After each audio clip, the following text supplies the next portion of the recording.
Good evening, guys. Welcome back to the channel. Wanted to make a video, guys, for you guys. This is gonna be my Christmas present for you guys. Someone had asked me to kind of make a video about my strategy, what I do, how I do it. And so I wanted to, I said, okay, to put some notes together. Thought I'd share them with you guys. I hope this helps you guys out. Basically, this is what I do every day. Yeah, let's go over this. I do take this very seriously. So if you want to pull the numbers that I pull and make the kind of money that I make, this is what you're going to need to do. Everybody has their own strategy. This is mine. This is how I'm able to pull the numbers that I pull. And so let's get started. I wake up at 3:15 every morning. Alarm is set. My body knows to get up. I just get up.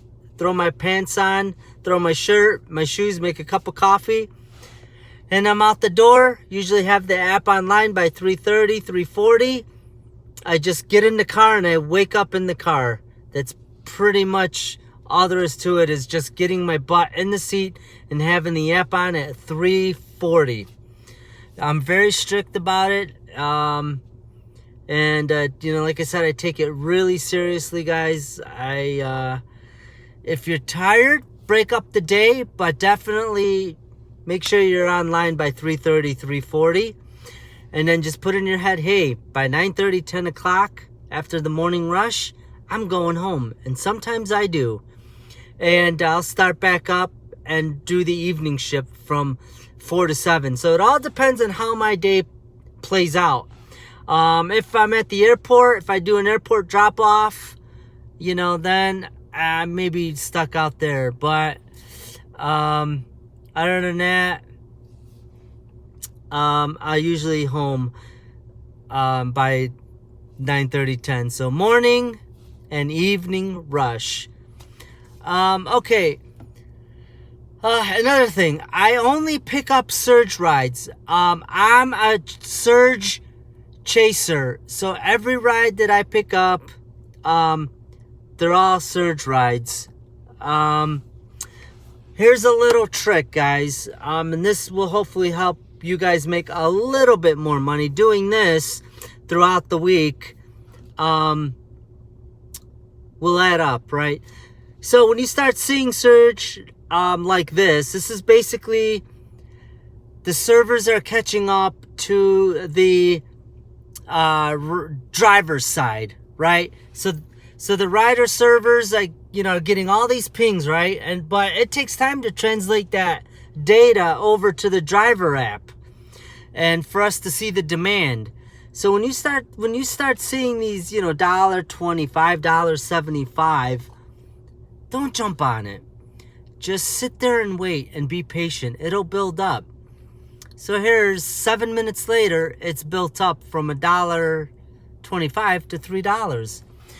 And if you sit there and wait another 5 minutes, here you go. Now look at the surge. It's finally caught up on the driver's side to reflect the real demand, and there you made $5 for doing nothing, for just basically just sitting there. All right, so don't jump on the first surge that you see.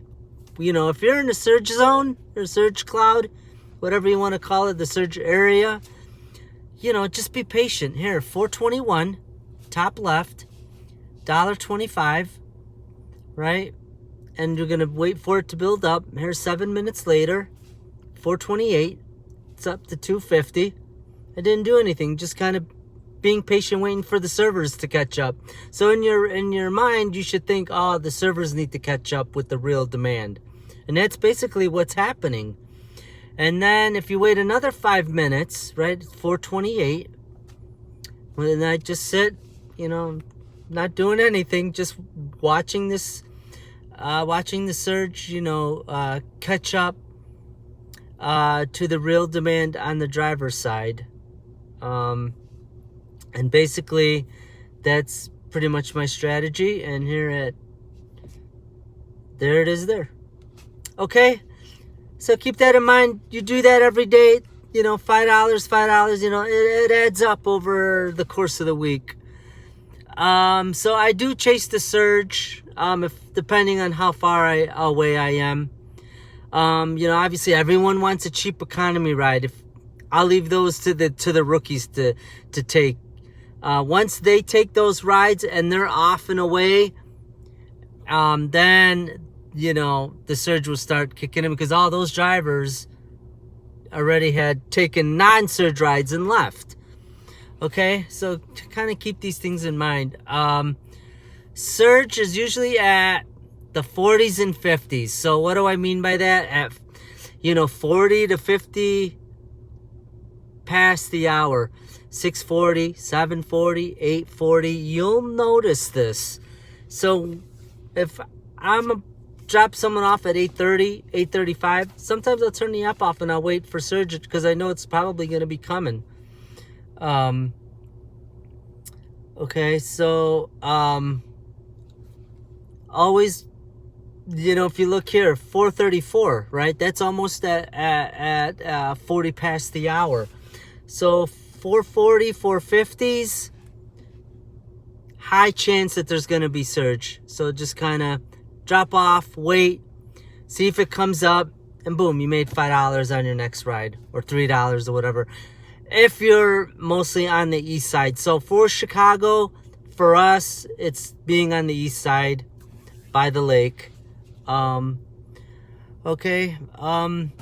Suburbs. Okay, so a lot of drivers here in Chicago, we get stuck out in the burbs. Pick up a rider in the city, take them out to the burbs. What do? Okay, so what I do is, if I take a rider up north, guess what I'm doing? I'm not driving back down towards the city. I drive farther north. Why? Because I know there's going to be less drivers and I have a higher chance of catching a better trip. If you end up south, go farther south. You'll end up catching a better trip back east towards the city. And if you end up west, go farther west. The farther you go, the less competition you have with other drivers and the better chance of catching a quality ride. Depending how far you want to drive, but once you're out there, if you're not getting anything, sit around, be patient, get something to drink, go to the bathroom, relax a few minutes, but be patient. Finish your quest. Every week I finish my quest. I finish my ride challenge with Lyft, and I always work on the CTs. Those 3 items alone will add up to at least a good $100, $150. Okay, so finish quest, finish the ride challenge with Lyft if you drive for Lyft, and then focus on the CTs when they're available. They all add up. Sacrifices. I pretty much sacrificed my whole life to rideshare. Not saying you need to do that, but basically, I have no life other than rideshare. So I have no wife, I have no kids, I have no pets, I have no girlfriend, and therefore, I have no one holding me back. So I drive as much as I want, when I want. I can drive all day, I can drive all night, I can split my day, work Saturday nights, work Friday nights. I have no plans, and basically, I'm always out there. And treating this job military style, I'm very strict. I treat it like a job. And the next thing I have here is, I know what you guys are thinking. You're like, geez, what a life. I know, but this is how I pull my hours and pull the amount of money that I do. But don't eat during your shift. I don't eat when I'm driving. I only eat once a day. This way I avoid the food coma. If you notice, when you eat, it makes you more tired. So don't eat. Just don't eat during the day. I usually just have dinner, or maybe if I end up taking a break in the middle of the day, then, you know, I will, you know, eat then during the day. Okay. Lux has its advantages. So in this case, in my scenario, I can do select, carry surge, and you select drivers know what I'm talking about, and then switch it to economy, and so on and so forth, right? And for Lyft, I can go into here. Let me go back here. I can go to vehicle and then do Lux or do economy rides whenever I want. So that's how it looks like for Lyft for the premium drivers. Okay, so that's that. All right, events. Try to work the events, guys. If there's a Bears game tonight. I went out for a couple hours, made $66 just for 2 hours. Right? So I did the Bears games, do concerts, try to keep up with events, conventions, so on and so forth. Those usually will create high demand at certain times, and you can make out with some really nice rides, especially if they're going out to the burbs, you know, from like football stadium to out to the burbs, you know.